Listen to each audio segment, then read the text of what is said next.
सभी प्रेमी भक्तों को मेरा प्रणाम। आज हम पुत्र गीता का हिंदी में वाचन करेंगे।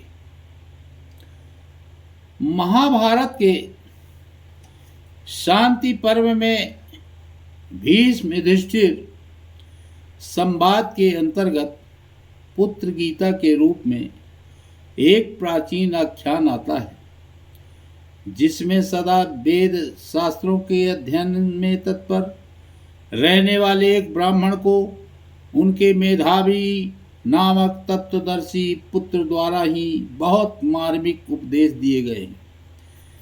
प्रत्येक मनुष्य का जीवन क्षणभंगुर है। मृत्यु कभी भी बिना पूर्व सूचना के आ सकती है। अतः प्रत्येक अवस्था में संसार की आसक्ति से बचकर धर्माचरण तथा सत्यव्रत का पालन करते रहना चाहिए।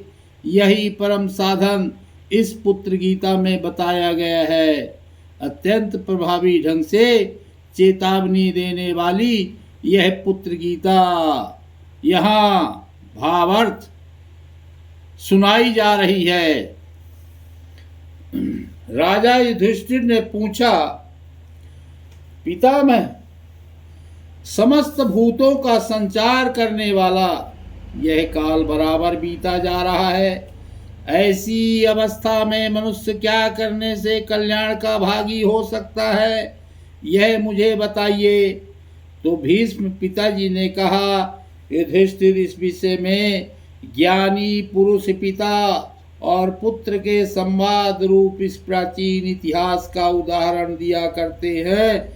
तुम उस संवाद को ध्यान देकर सुनो। कुंती कुमार प्राचीन काल में एक ब्राह्मण थे जो सदा वेद शास्त्रों के स्वाध्याय में तत्पर रहते थे। उनके एक पुत्र हुआ जो गुण से तो मेधावी था ही, नाम से भी मेधावी था। वह मोक्ष, धर्म और अर्थ में कुशल तथा लोक तत्व का अच्छा ज्ञाता था। एक दिन उस पुत्र ने अपने स्वाध्याय पारायण पिता जी से कहा। पुत्र बोला, पिताजी, मनुष्यों की आयु तीव्र गति से बीती जा रही है। यह जानते हुए धीर पुरुष को क्या करना चाहिए?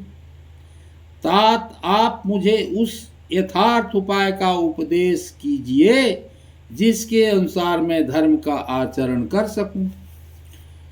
पिता ने कहा, बेटा, द्विज को चाहिए कि वह पहले ब्रह्मचर्य व्रत का पालन करते हुए संपूर्ण वेदों का अध्ययन करे, फिर गृहस्थ आश्रम में प्रवेश करके पितरों की सद्गति के लिए पुत्र पैदा करने की इच्छा करे। विधि पूर्वक त्रिविध अग्नियों की स्थापना करके यज्ञों का अनुष्ठान करे। तत्पश्चात वानप्रस्थाश्रम में प्रवेश करे। उसके बाद मौन भाव से रहते हुए सन्यासी होने की इच्छा करे।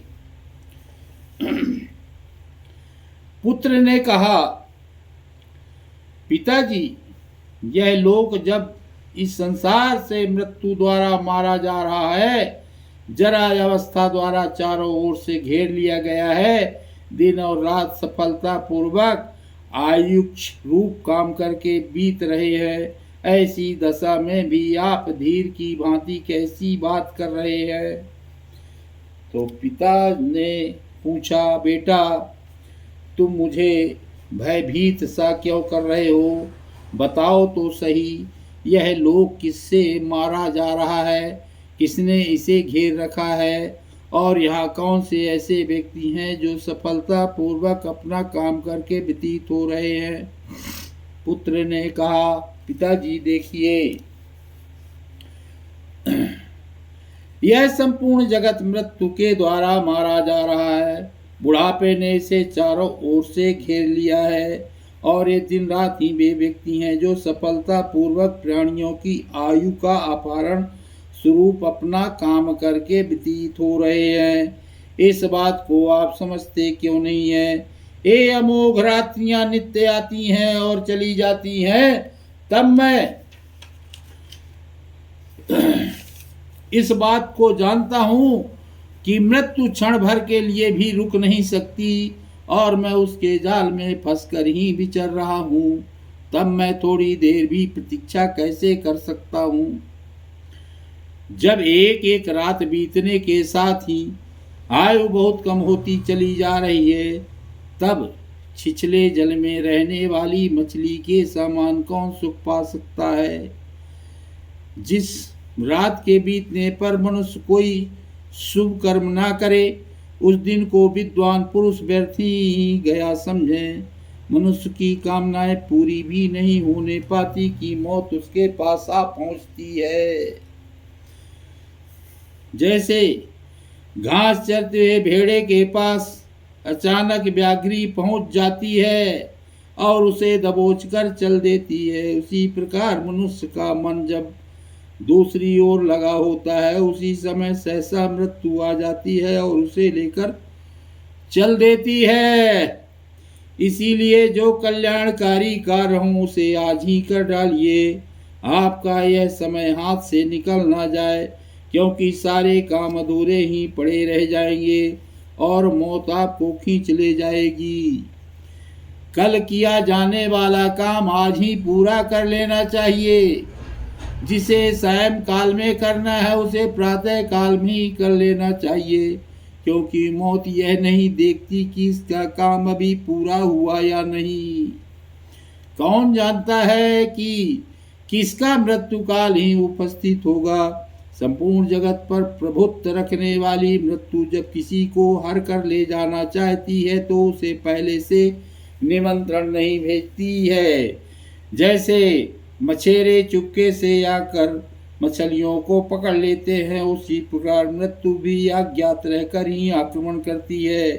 अतः युवा अवस्था में ही सबको धर्म का आचरण करना चाहिए, क्योंकि जीवन की निसंदेह अनित्य धर्माचरण करने से इस लोक में मनुष्य की कीर्ति का विस्तार होता है और परलोक में भी उसे सुख मिलता है। जो मनुष्य मोह में डूबा हुआ है वही पुत्र और स्त्री के लिए उद्योग करने लगता है और करने तथा न करने योग्य काम करके इन सब का पालन पोषण करता है।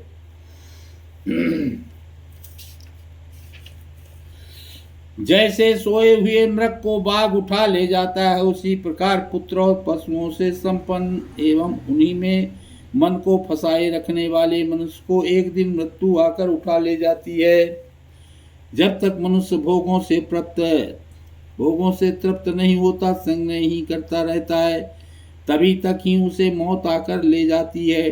ठीक वैसे ही जैसे व्याघ्र किसी पशु को ले जाता है, मनुष्य सोचता है कि यह काम पूरा हो गया, यह अभी करना है और यह अधूरा ही पड़ा है। इसी प्रकार चेष्टा जनित सुख में आसक्त हुए मानव को काल अपने बस में कर लेता है। मनुष्य अपने खेत, दुकान और घर में ही फंसा रहता है, उसके किए हुए उन कर्मों का फल मिलने से भी नहीं पाता। उसके पहले ही उस कर्मासक्त मनुष्य को मृत्यु उठा ले जाती है। कोई दुर्बल हो या बलवान, सूरबूर हो या डरपोक तथा मूर्ख हो या विद्वान, मृत्यु उसकी समस्त कामनाओं के पूर्ण होने से पहले ही उसे उठा ले जाती है। पिताजी, जब इस शरीर में मृत्यु, जरा, व्याधि और अनेक कारणों से होने वाले दुखों का आक्रमण होता ही रहता है, तब आप स्वस्थ से होकर क्यों बैठे हैं? देहधारी जीव के जन्म लेते ही अंत करने के लिए मौत और बुढ़ापा उसके पीछे लग जाते हैं। ये समस्त चराचर प्राणी इन दिनों से बंधे हुए हैं। ग्राम या नगर में रहकर जो स्त्री पुत्र आदि में आसक्ति बढ़ाई जाती है, यह मृत्यु का मुखी है। और जो वन का आश्रय लेता है, यह इंद्रिय रूपी गौओं को बांधने के लिए गौशाला के समान है। यह श्रुति का कथन है। ग्रामों में रहने पर वहाँ के स्त्री पुत्र आदि विषयों में जो आसक्ति होती है, यह जीव को बांधने वाली रस्सी के समान है। पुण्यात्मा पुरुष ही इसे काट कर निकल पाते हैं, पापी पुरुष इसे काट नहीं पाते है। जो मनुष्य मन, वाणी और शरीर रूपी साधनों द्वारा प्राणियों की हिंसा नहीं करता, उसकी भी जीवन और अर्थ का नाश करने वाले हिंसक प्राणी हिंसा नहीं करते हैं। सत्य के बिना कोई भी मनुष्य सामने आते हुए मृत्यु की सेना का कभी सामना नहीं कर सकता। इसलिए असत्य को त्याग देना चाहिए, क्योंकि अमृत तत्व सत्य में ही स्थित है। अतः मनुष्य को सत्य व्रत का आचरण करना चाहिए, सत्य योग में तत्पर रहना और शास्त्र की बातों को सत्य मानकर श्रद्धा पूर्वक सदा मन और इंद्रियों का संयम करना चाहिए। इस प्रकार सत्य के द्वारा ही मनुष्य मृत्यु पर विजय पा सकता है। अमृत और मृत्यु दोनों इस शरीर में ही स्थित हैं। मनुष्य मोह से मृत्यु को और सत्य से अमृत को प्राप्त होता है। अतः अब मैं हिंसा से दूर रहकर सत्य की खोज करूंगा। काम और क्रोध को हृदय से निकालकर दुख और सुख में समान भाव रखूंगा तथा सबके लिए कल्याणकारी बनकर देवताओं के समान मृत्यु के भय से मुक्त हो जाऊंगा। मैं निप्रतिपारायण होकर शांतिमय यज्ञ में तत्पर रहूंगा। मन और इंद्रियों को वश में रखकर ब्रह्म यज्ञ वेद शास्त्रों के स्वाध्याय में लग जाऊंगा और मुनि वृत्ति से रहूंगा। उत्तरायण के मार्ग से जाने के लिए मैं जप और स्वाध्याय रूप वाग यज्ञ, ध्यान रूप मनोयज्ञ और अग्निहोत्र एवं गुरु सुस्वादि रूप कर्म यज्ञ का अनुष्ठान करूंगा। मेरे जैसा विद्वान पुरुष नश्वर फल देने वाले हिंसा युक्त पशु यज्ञ और पिशाचों के समान अपने शरीर के ही रक्त मांस द्वारा किए जाने वाले तामस यज्ञों का अनुष्ठान कैसे कर सकता है, जिसकी वाणी और मन दोनों सदा भली भांति एकाग्र रहते हैं तथा जो त्याग, तपस्या और सत्य से संपन्न होता है, वह निश्चय ही सब कुछ प्राप्त कर सकता है। संसार में विद्या ज्ञान के समान कोई नेत्र नहीं है, असत्य के समान कोई तप नहीं है, राग के समान कोई दुख नहीं है और त्याग के समान कोई सुख नहीं है। मैं संतान रहित होने पर भी परमात्मा में ही परमात्मा द्वारा उत्पन्न हुआ हूँ, परमात्मा में ही स्थित हूँ, आगे भी आत्मा में ही लीन होऊंगा। संतान मुझे पार नहीं उतारेगी। परमात्मा के साथ एकता तथा समता, सत्य भाषण, सदाचार, ब्रह्मनिष्ठा, दंड का परित्याग, अहिंसा, सरलता तथा सब प्रकार के सकाम कर्मों से उपरति इनके समान ब्राह्मण के लिए दूसरा कोई धन नहीं है।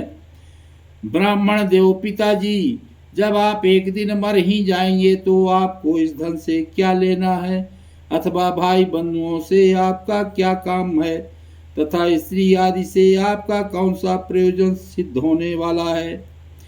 आप अपने हृदय रूपी गुफा में स्थित हुए परमात्मा को खोजिए। सोचिए तो सही, आपके पिता और पितामह कहाँ चले गए। भीष्म जी कहते हैं, नरेश्वर, पुत्र का यह वचन सुनकर पिता ने जैसे सत्य धर्म का अनुष्ठान किया था, उसी प्रकार तुम भी सत्य धर्म में तत्पर रहकर यथा योग्य बर्ताव करो। पुत्र गीता संपूर्ण हुई। बोलो जय श्री कृष्ण। राधे राधे। जय माता रानी।